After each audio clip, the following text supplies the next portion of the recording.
Ani Bonjour. Hello, everyone. My name is Jessica Bolduc, and I'm an Anishinaabe woman from the Sault Ste. Marie area, and that's in Northern Ontario. And I like to think of myself as an Edgewalker.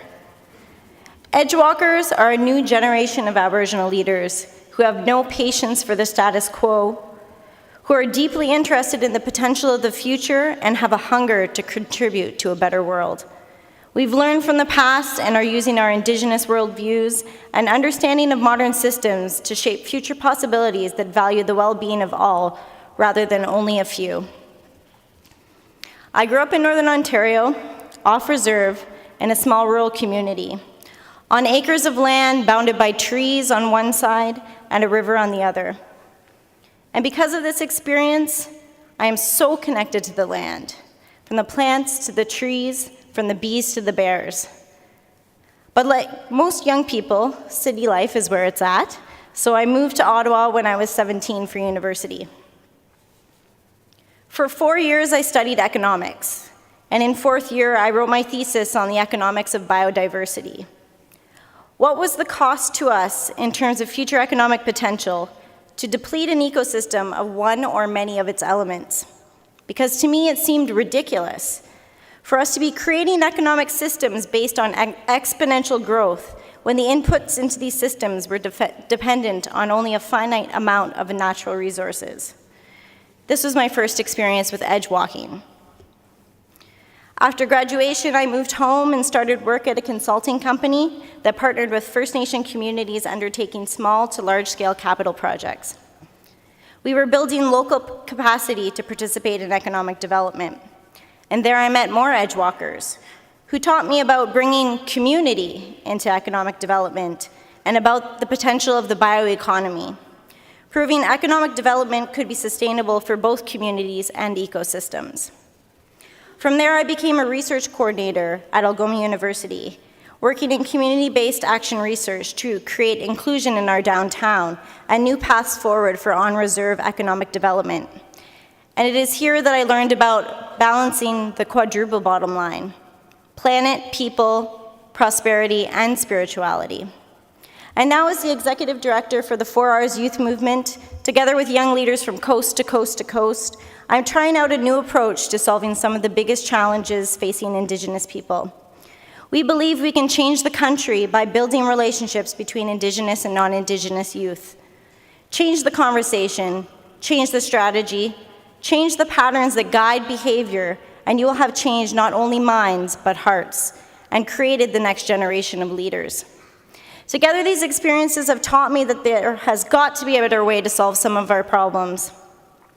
Indigenous issues are Canadian issues, and in fact, they are symptoms of a much larger crisis. In the book, Leading from the Emerging Future, From Ecosystem to Ecosystem Economies by Otto Scharmer and Katrin Koffer, 3 divides are offered as the visible symptoms of failed systems frameworks that, if understood better, can help us to rebuild our economy and society to be more intentional, inclusive, and inspired. The first is the ecological divide, caused by a disconnect between the financial and the real economy, a disconnect between the infinite growth imperative and the finite resources of Mother Earth.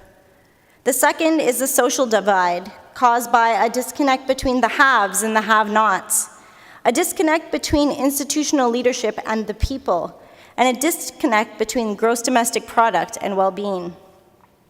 And the third is the spiritual cultural divide, where we see a disconnect between governance and the voiceless in our systems, a disconnect between actual ownership forms and best societal use of property, and a disconnect between technology and real societal needs. Anishinaabe people have been speaking of the most important of these disconnects: the environment, the human, and the spiritual disconnects for many years. So according to Scharmer and Koffer, the most dominant systems are stuck in the past. They've missed the mark, but continue to operate under frameworks that are no longer in touch, if they ever were, with the complex challenges and demands of our time. Bridging the gap between societal reality and the systems of power and economic thought is a crucial challenge of leadership today. So where do we find these leaders? They are in cities. They're in territories in Métis, Inuit, and First Nation homelands. Because we walk in two worlds, Aboriginal people have a unique way of looking at the world. We are bridge builders who are here to help Canada with reframing the issues and reconciling the past. We are reminding people how we've always done things and how, as John Ralston Saul puts it, we are making a comeback. Taking Indigenous knowledge and using that to inform and transform ineffective and dying systems is where I see the most potential for change and where the Edgewalkers are thriving. With this backdrop and the abundance of pressing social issues in Aboriginal communities, there is a need to find new solutions through various forms and techniques of social innovation. Aboriginal people are some of the most innovative leaders coming out of this generation. This is the future of our cities. But as a society, we have an impoverished view of the value of Indigenous people. That is a huge lost opportunity. In Canada, we tend to focus on what is happening to Indigenous people and not who we are. So we say, to hell with fitting our round pegs in your square holes. We're making our own holes by shifting focus so that we can change how Canada understands our history and our present existence. So Edgewalkers are people like Tanya Taga, who is blowing away the music scene and kicking racism in the balls by confronting ignorance and double standards. I'm Bear Witness and the crew from A Tribe Called Red, who are making great strides in connecting nations to nations with sound, movement, and visual arts. And there are the big thinkers, like Hayden King, and the storytellers, like Joseph Boyden, and those fighting for Aboriginal rights in the legal system, like Jean Taillet. And there's Caitlin Bakey, an Inuit researcher, strategist Andrea Landry, community builder Michael Champagne, filmmaker Almaya Tailfeathers, and language revitalizer Kelsilim, who were named by CBC this year as 5 emerging leaders under 30 to watch out for. Chief Dr. Joseph of Reconciliation Canada and Justice Murray Sinclair from the Truth and Reconciliation Commission, who remind us that edgewalking has no age limits.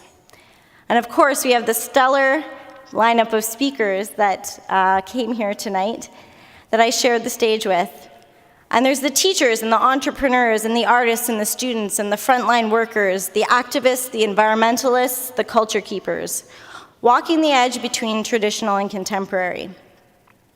So what are we doing as a country to support these innovators? Are we dismissing, ignoring, or challenging their efforts? Or are we connecting them to our creative processes to help us solve our biggest challenges? Go out and find the Edgewalkers in your city. They are everywhere. An abundance of the population of Indigenous people are living in urban centers. Some you will find burning bright and blazing trails, where others you'll have to search a little harder, as they are at this moment just sparks of light.